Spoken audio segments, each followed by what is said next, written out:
마가복음 14장 66절에서 72절 말씀. 회복. 예수님 앞으로 넘어짐. 베드로는 아랫뜰에 있더니 대제사장의 여종 하나가 와서 베드로가 불 쬐고 있는 것을 보고 주목하여 이르되, 너도 나사렛 예수와 함께 있었도다 하거늘 베드로가 부인하여 이르되, 나는 내가 말하는 것이 무엇인지 알지도 못하고 깨닫지도 못하겠노라 하며 앞들로 나갈새, 여종이 그를 보고 곁에 서 있는 자들에게 다시 이르되, 이 사람은 그 도당이라 하되 또 부인하더라. 조금 후에 곁에 서 있는 사람들이 다시 베드로에게 말하되, 너도 갈릴리 사람이니 참으로 그 도당이니라. 그러나 베드로가 저주하며 맹세하되, 나는 너희가 말하는 이 사람을 알지 못하노라 하니 닭이 곧 두 번째 울더라. 이에 베드로가 예수께서 자기에게 하신 말씀 곧 닭이 두 번 울기 전에 내가 세 번 나를 부인하리라 하심이 기억되어 그 일을 생각하고 울었더라. 아멘.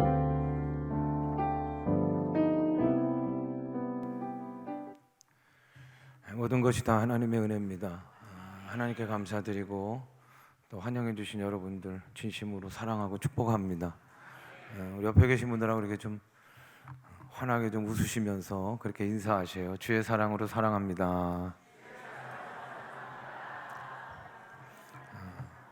손도 잡아주시면 좋을 텐데, 다시 한번 인사합니다. 주의 이름으로 많이 사랑합니다.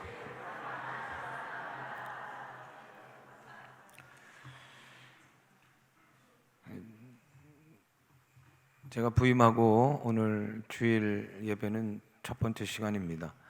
저를 처음 또 이렇게 만나는 분도, 제가 처음 뵙는 분도 계실 텐데, 새로 부임한 신영구 목사입니다. 하나님께서 기뻐하시는 교회, 또 행복한 성도들의 목양이 되도록 제가 온 힘을 다해서 그렇게 하나님의 뜻을 받들겠습니다. 한 주간이 지났지만 여전히 두렵고 떨리는 마음이 제 마음입니다. 여러분들 부족한 종을 위해서 더 많이 기도해 주시기를 바랍니다. 엘림 찬양대 귀한 찬양 너무 귀하고 감사합니다. 예수님께서 십자가로 가시는 길에서 제자들은 철저하게 실패하고 맙니다. 그 가운데 베드로의 실패가 가장 눈에 띄게 됩니다. 가장 큰 소리 많이 쳤던 예수님의 1등 제자가 베드로 아닙니까? 마가복음 14장 29절에 보니까 베드로가 여짜오되, 다 버릴지라도 나는 그렇게 하지 않겠습니다. 큰 소리 쳤던 베드로, 나만은 그렇게 하지 않겠습니다. 나는 다릅니다. 그런데 베드로는 자신을 너무 몰랐어요. 근데 베드로를 잘 아는 한 분이 계셨는데 그분이 바로 예수님이셨습니다. 마가복음 14장 30절에 보니까 예수께서 이르시되, 내가 진실로 내게 이르노니 오늘 이 밤 닭이 두 번 울기 전에 내가 세 번 나를 부인하리라. 그 얘기를 듣고 31절에 베드로가 힘있게 말하되, 내가 주와 함께 죽을지언정 주를 부인하지 않겠습니다. 옆에 있던 제자도요, 나도 그럴 거예요, 나도 그럴 거라고 합창을 했어요. 근데 그 이후에 진행된 과정을 보면 이 제자들의 장담과는 많이 다르게 진행이 됩니다. 예수님께서 잡혀가셨어요. 베드로가 대제사장들에서 종들과 함께 불을 쬐고 있을 때 여종 하나가 베드로를 알아봤어요. 너도 그를 따라다닌 사람이 아니냐? 너도 예수의 도당 아니냐? 이 내용은 사복음서에 다 나옵니다. 이 내용을 종합해 보면 아니라고 첫 번째 부인하고, 두 번째는 맹세하고 부인하고, 세 번째는 뭐라고 하냐면 저주하고 부인해. 히브리적 관점에 보면 저주는 반드시 대상이 있어요. 그 지금 베드로가 저주하는 대상이 누굽니까? 안타깝게도 예수님이셔요. 베드로가 선을 넘어도, 무너져도 너무 무너지고 너무 선을 넘은 거예요. 72절 오늘 본문에 보니까 닭이 곧 두 번째 울더라. 이에 베드로가 예수께서 자기에게 하신 말씀 곧 닭이 두 번 울기 전에 네가 세 번 나를 부인하리라 하심이 기억되어 그 일을 생각하고 울었더라. 닭이 울어요. 갑자기 예수님 말씀이 생각이 나서 뭐 거기 더 이상 있을 수가 없어. 고개를 푹 숙이고 밖에 나가서 이런 못난이, 이런 바보 멍충이 그러면서 통곡해. 여러분, 오늘 우리가 베드로를 보면서 어떤 생각을 하세요? 마가복음이 오늘 우리들에게 하고 싶은 얘기는 어떤 말이냐? 베드로를 정죄할 수 있지요. 야 임마, 그래도 너 베드로인데 임마, 이름값을 했어야지. 근데 마가복음은 그걸 요구하는 것 같지가 않아요. 베드로 속에서 누구를 발견하라? 그 가리키는 손가락이 나를, 내 자신을 발견하기를 원하는 줄로 믿습니다. 베드로가 누군가? 베드로는 나다. 여러분, 처음 예수님께서 베드로를 부르실 때 정말 배와 그물을 다 내팽겨치고 예수님을 따랐던 제자가 베드로 아닙니까? 다른 제자들 말고 3명을 꼭 택해서 가실 때 그 안에 꼭 들었던, 빠지지 않았던 그 제자가 베드로고, 예수님과 3년 동안 동고동락하고 예수님께서 행하시는 기적이란 기적은 하나도 빼놓지 않고 봤던, 목격했던 자가 베드로고, 변화산 기억하시죠? 황홀경에 빠져서 천국을 경험했던 그 사람이 누구예요? 베드로예요. 그런데 여러분, 그런 베드로가 실패하고 와장창 무너지고 말았습니다. 이 동일한 사건을 기록하는 동일성구인 누가복음 22장 62절에 보면 베드로가 예수님을 부인하고 닭이 울 때 끌려가시면서 베드로 쪽을 향하여 예수님이 등을 돌리셔요. 그리고 예수님의 눈과 베드로의 눈이 마주쳤다는 거예요. 여러분, 노아 아시죠? 노아도 의인 아닙니까? 모든 사람들이 다 물로 심판받을 때 구원함을 받은 유일한 사람, 가족이 노아예요. 그런 의인이었던 노아도 말년에 가서 또 무너지는 일을 우리들이 알고, 아브라함도 마찬가지고, 모세도 마찬가지고, 다윗도 마찬가지고, 엘리야를 생각해 보면 갈멜산에서 거짓 선지자 850명하고 대결할 때는 얼마나 그냥 담대하고 얼마나 올곧고 그런지 몰라요. 그런 그도 로뎀나무 그 그늘에서 하나님, 나 죽는 게 더 나을 것 같아요 하고 무너질 대로 무너진 엘리야를 또 우리가 보게 되는 거예요. 나는 다르다. 나만은 믿을 수 있어. 그들이 그렇게 우리가 얘기할 수 있지만, 근데 오늘 마가복음은 어떤 얘기를 우리들에게 들려주고 싶은가 하면 우리가 얼마나 믿을 수 없는 존재인가를 알기를 원하는 거예요. 나는 믿어도 돼. 나만은 믿을 수 있는 사람이라고 우리는 그렇게 얘기하지만, 그럼 마가복음은 오늘 베드로를 통하여 우리들에게 하고 싶은 얘기가 있다고 하면 그건 뭐냐? 우리가 얼마나 믿을 수 없는 존재인가를 인정하라는 거예요. 베드로의 실패를 보며 베드로가 절망합니다. 오늘 우리들은 베드로의 실패를 보고 절망하며 우리들의 실패도 봐야 하고 우리들도 절망해야 돼. 고린도전서 10장 12절에 보니까 그런즉 선줄로 생각하는 자는 넘어질까 조심하라. 선줄로 생각하는 자가 우리라는. 이 정도면 그래도 나는 믿는 사람이야. 나는 이 정도면 그래도 괜찮아. 노골적으로 교만한 사람이 어디 있습니까? 내가 교만합니다 라고 얘기하는 사람이 어디 있어요? 그래도 다 우린 겸손하다고 얘기해. 근데 그 겸손이 정말 하나님께서 원하시는 겸손이냐? 이게 중요한 것 같아. 처세형 겸손은 아닌가? 접대형 겸손은 아닌가? 그럴듯한 겸손. 그러면서도 나는 겸손한 사람이야. 하나님 원하시는 겸손하고는 전혀 상관없는 겸손은 아닌가? 여러분, 오늘 베드로의 실패를 보면서 실패는 결코 무익한 것만은 아닙니다. 실패가 괴롭고 힘들고 참 감당하기 어렵죠. 그럼에도 불구하고 오늘 베드로의 실패를 보면서 우리가 기억해야 할 것은 실패는 절대로 무익한 것만은 아니라는 거예요. 실패가 유익합니다. 할렐루야. 왜냐하면 우리를 겸손하게 만들기 때문에.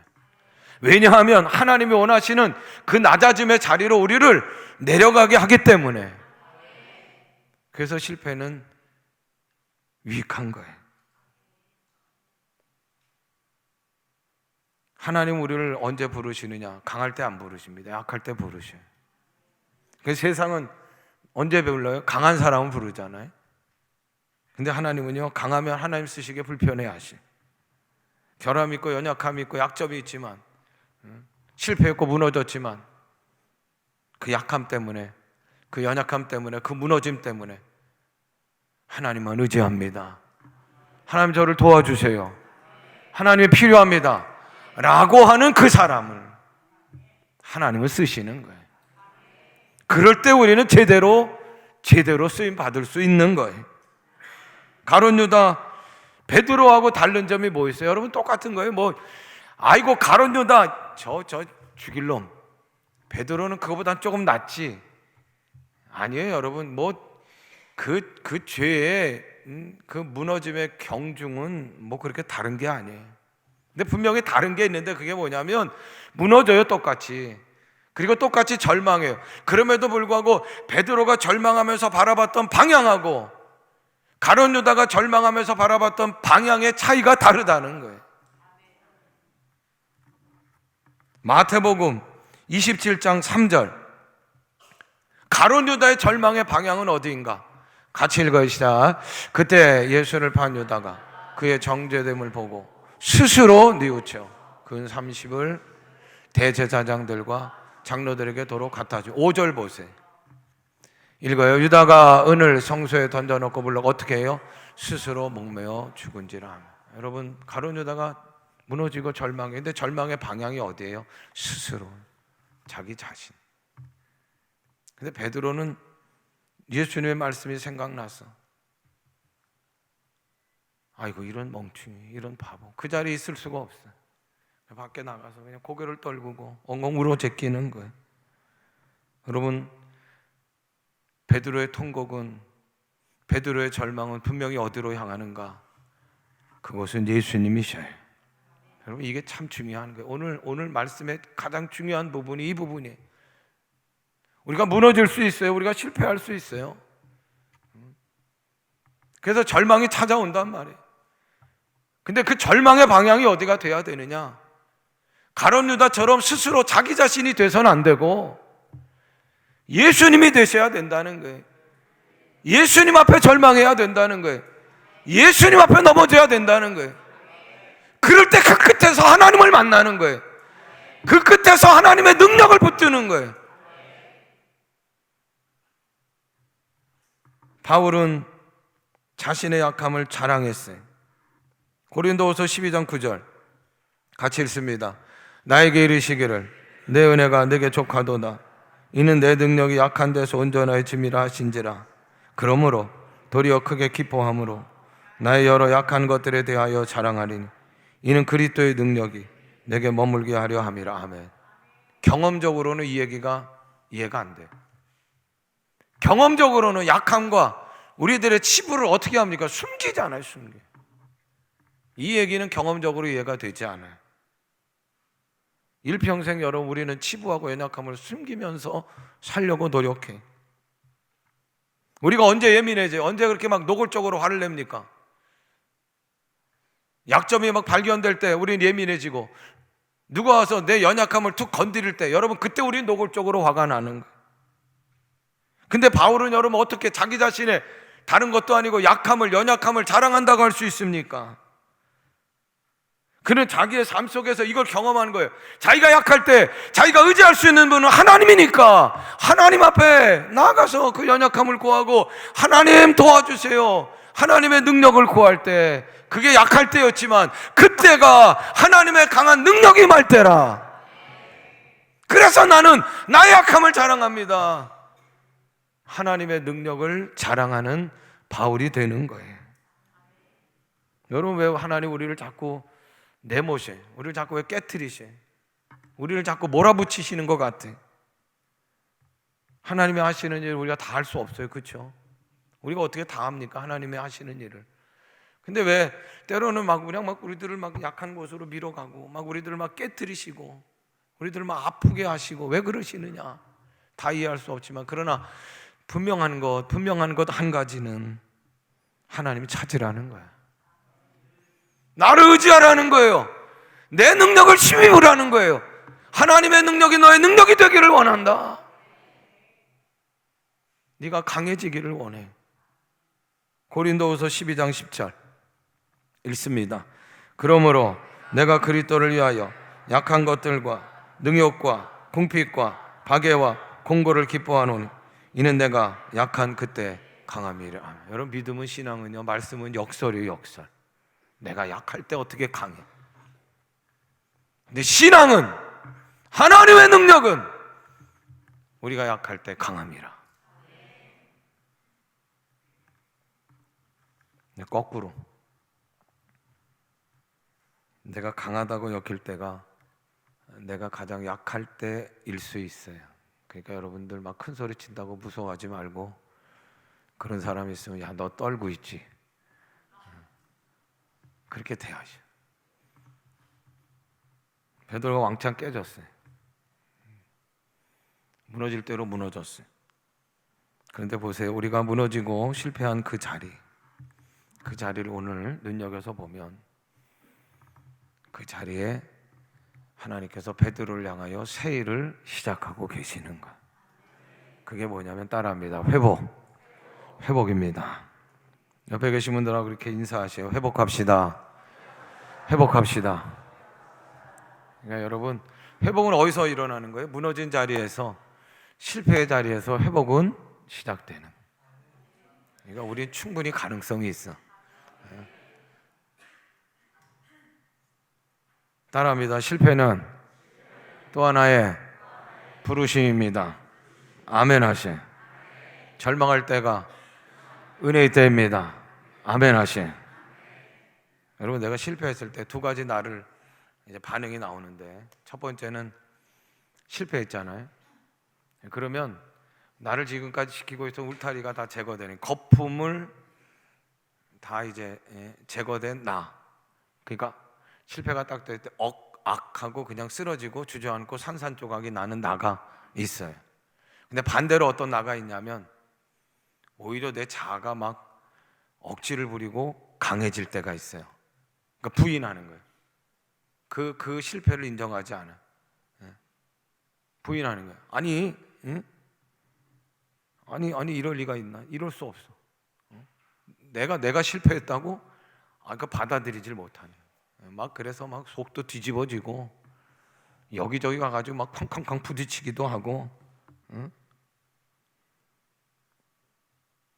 근데 거품이 제거된 악하고 억하고 쓰러지고 산산조각이 난 그때도 탄식하잖아요. 근데 여러분, 탄식이 은혜예요. 할렐루야. 그게 막 받아들이지 못하고 막 부인하다가 내가 이럴 수 없다고 막 그냥 막 몸부림치다가도 어떻게 되냐면 막 세상으로 나가는 사람이 있어요. 이단으로 빠지는 사람이 있고 도저히 영영 일어나지 못하는 사람이 있어요. 그런데 그럼에도 불구하고 여러분, 은혜의 햇살이 비춰질 때 그 증상은 뭐냐면 탄식하는 거야. 저는 간절히 원하기에는 오곡교회가 이 탄식이 사순절에 있기를 원하는데, 한번 따라합니다. 어찌할꼬 하나님, 저 좀 봐주세요. 하나님, 저 좀 어떻게 해주세요. 하나님, 저 좀 어떻게 좀 살려주세요.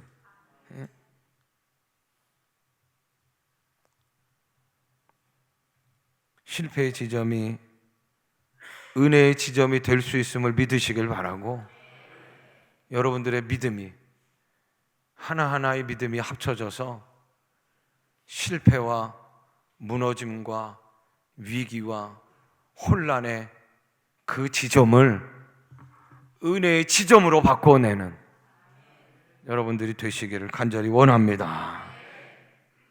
마가복음 18장 28절, 그러나 내가 살아난 후에 너희보다 먼저 갈릴리로 가리라 그랬어요. 부활하신 예수님 갈릴리 바다, 또 다른 이름의 디베랴 바닷가로 가셔요. 부활하셔서. 근데 왜 가시냐면 오늘 실패한 베드로, 무너진 베드로를 만나기 위해 가시는. 근데 베드로는 도망갔단 말이에요. 우리는 실패하고 무너지면 막 도망간단 말이에요. 그런데 찾아오시는 분이 있어요. 그분이 예수님이셔요. 할렐루야. 그분이 우리를 사랑하신 하나님이신 줄로 믿습니다. 응? 그래서 먼저 베드로에게 손을 내미시는 거예요. 여러분, 성경을 요약하면 단어 하나로 만들 수 있다고 하면 따라합니다. 은혜입니다. 은혜. 근데 세상에는요, 진짜 은혜가 없어요. 세상은 실패하면 실수하면 아웃이야. 끝이요. 기회가 없어요. 그러나 교회는 은혜가 있어요. 아니, 교회만큼은 은혜가 있어야 돼. 왜? 예수님이 찾아가셔서 이제 베드로를 향하여 은혜를 베푸시기를 원하는 거예요. 왜 세상이 이렇게 혼란합니까? 왜 세상이 이렇게 전쟁으로 끊임없이 이렇게 막 엉망이 됩니까? 그 은혜가 없기 때문에 그래. 은혜가 없으면 전쟁터가 되고, 은혜가 없으면 가정이라고 전쟁터가 되고, 교회도 마찬가지. 구별된 곳인데, 예수 그리스도의 피값으로 세워진 곳인데, 은혜로 말미암아 지어진 곳인데, 그런데 은혜가 사라지니까 전쟁터가 되고 만 거예요. 실패의 자리에, 무너짐의 자리에 있습니까? 은혜의 자리로 나아가는 우리 모두가 되기를 간절히 원합니다. 실패했음에도 불구하고 베드로는 다시 일어서는데 그건 은혜예요. 은혜됨을 경험한 베드로는 다시 힘을 내요. 사도행전 전반부의 주역이 되고 초대교회에 놀라운 위대한 사도로 쓰임받는 베드로가 되고, 더 이상 이제 겁쟁이가 아니에요. 십자가에 달려 죽는데 용기를 내요. 살려달라고 하는 게 아니고, 내가 어떻게 예수님하고 똑같이 십자가에 달릴 수 있는, 나를 거꾸로 매달으라고 외치는 그 용기 있는 베드로의 모습을 우리가 보게 돼. 그 베드로를 첫 번째 만났던 그곳으로, 그 디베랴 바닷가 갈릴리 호숫가로 부활하신 예수님은 베드로를 향해서 찾아가시는 거예요. 요한복음 21장 9절, 육지에 올라보니 숯불이 있는데 그 위에 생선이 놓였고 떡도 있더라. 지친 베드로를 향하여 친히 예수님이 식사를 준비하시. 먹어.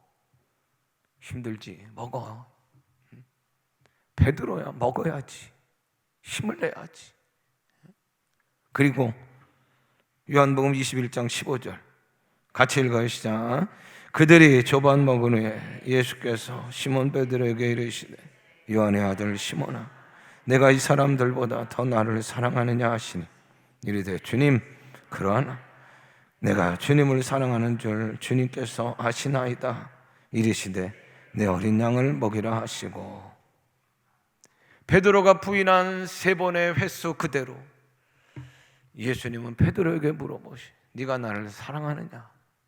네가 나를 사랑하느냐? 베드로야, 네가 나를 사랑하느냐? 그렇게 말이 많았던 베드로의 말수가 줄어들어요. 한마디 하는데 주님께서 아시나이다.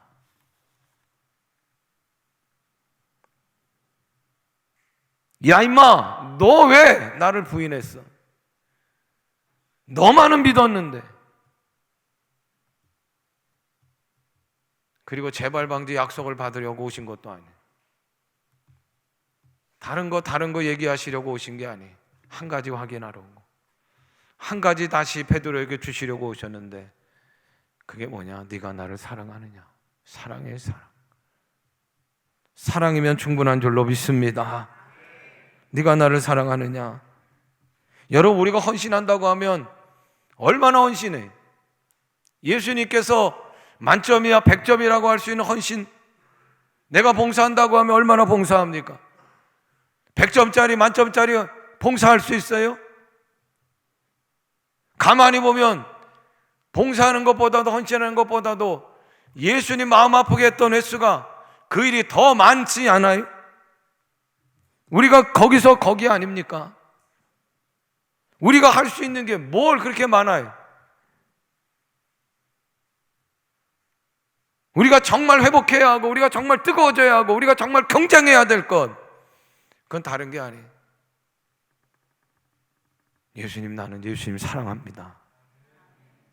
이 예수님의 사랑의 마음이 경쟁이 돼야 되고 더 뜨거워져야 될 줄로 믿습니다. 베드로는 그러지 못했어요. 자기 사랑한 거예요. 계집종이 당신 예수님 도당이야, 예수 도당이야 그럴 때 자기 사랑하느라고 잡혀가 끌려 죽을까 봐 예수님 부인하고 저주까지 했단 말이에요. 근데 예수님의 사랑은 그 사랑은 아니에요. 오늘 그렇게 실패하고 부인했던 베드로까지 찾아와서 다시 일으켜주시는 사랑, 십자가에 달려 몸이 찢어지도록 물과 피를 다 쏟으시도록 다 내어주신 그 무제한적인 사랑, 끝까지의 사랑, 그 사랑이 예수님의 사랑이고, 저와 여러분이 예수님의 사랑을 이미 받은 줄로 믿습니다. 내가 나를 사랑하느냐? 세 번째 물으시고 베드로에게 내 양을 먹이라, 내 양을 치라. 진정한 회복은, 회복의 완성은 따라합니다. 사명의 자리로 돌아오는 것인 줄로 믿습니다. 진정한 회복, 완성된 회복의 역사가 오늘부터 예수 그리스도의 이름으로 시작되는 여곡교회가 되시기를 간절히 원합니다. 베드로의 생애는 참 굴곡이 많았어요. 주는 그리스도시요 살아계신 하나님의 아들이십니다. 막 예수님께 칭찬받다가 야 사탄아 너 물러가라. 무리를 걷다가 갑자기 무리로 곤두박질 치고 빠지는 베드로. 우리의 신앙도 마찬가지 아니? 굴곡이 얼마나 많아요. 하루에도 천국과 지옥 오르락내리락하고, 한때는 예수님하고 친했던 제자가 됐다가 한때는 마귀의 사촌이 되기도 하고, 신앙생활하면서 별것 아니었는데 왜 그때 그렇게 흥분했지? 되돌아보면 별것도 아닌 거 가지고 시험당하고 끊임없이 싸우고 무너지고 깨어지고 갈등하고 회개하고 돌아오고 20년 30년 예수를 믿었다고 하지만 어느 날 유치찬란한 행동을 내가 하기도 하고, 바울은 회심한 후에 자신을 죄인 중에 괴수라고 얘기해. 뭘 어떻게 잘못했기에 아무튼 흉악한 범죄를 저질렀기에 자기가 괴수라고 얘기할까? 우리는 누가 나에게 조금만 자존심 상하게 해도 버럭 화내고, 조금만 오해받아도 못 견디고, 그게 뭐예요? 내 의를 주장하는 거란 말이에요. 내 의가 살아있는 거예요. 그런데 바울은요, 괴수라고 하는 건 뭐냐면 자기 자신에게 눈꼽만큼 또 의가 없다는 거예요. 왜 우리에게 십자가가 필요합니까? 우리의 의로서는 구원을 얻을 수 없기 때문에 그래. 우리에게는 눈꼽만큼의 의도 없기 때문에 그런 거예요. 다시 시작하게 하는 은혜는 내가 아닙니다. 내 의가 될 수 없습니다. 예수 그리스도의 십자가입니다. 예수 그리스도의 사랑뿐입니다. 예수님을 부인하고 실패하고 무너졌던 베드로의 절망의 방향은 예수 그리스도셨어요. 그때 회복의 은혜가 임하는 거예요. 다시 쓰임 받은 거예요. 다시 베드로로 반석으로 되돌아올 수 있었어요. 앞으로 넘어지는 사람이 있고 뒤로 넘어지는 사람이 있어요. 그러나 오게 성도요, 여러분들만큼은 예수님 앞으로 넘어지셔야 돼. 예수님 앞으로 넘어지셔야 돼. 그럴 때 희망이 있는, 하나님 우리를 망하도록 내버려 두는 분이 아니, 하나님 우리를 망하도록 깨트리시는 분이 아니. 넘어질 때마다 쓸데없이 자존심 발동하지 마시고, 실패할 때마다 못난이 타령하지 마시고, 예수님 앞으로 넘어지고 엎드려지시기를 바래. 거기에 살 길이 있는 거예요. 거기에 은혜의 역사가 일어나는 거예요. 거기에 너도 살고 나도 살고 모두가 사는, 모두가 승리하는 하나님 원하시는 역사가 일어나게 되는 줄로 믿습니다. 이 은혜가 우리 모두에게 함께 하시기를 주님의 이름으로 축복합니다.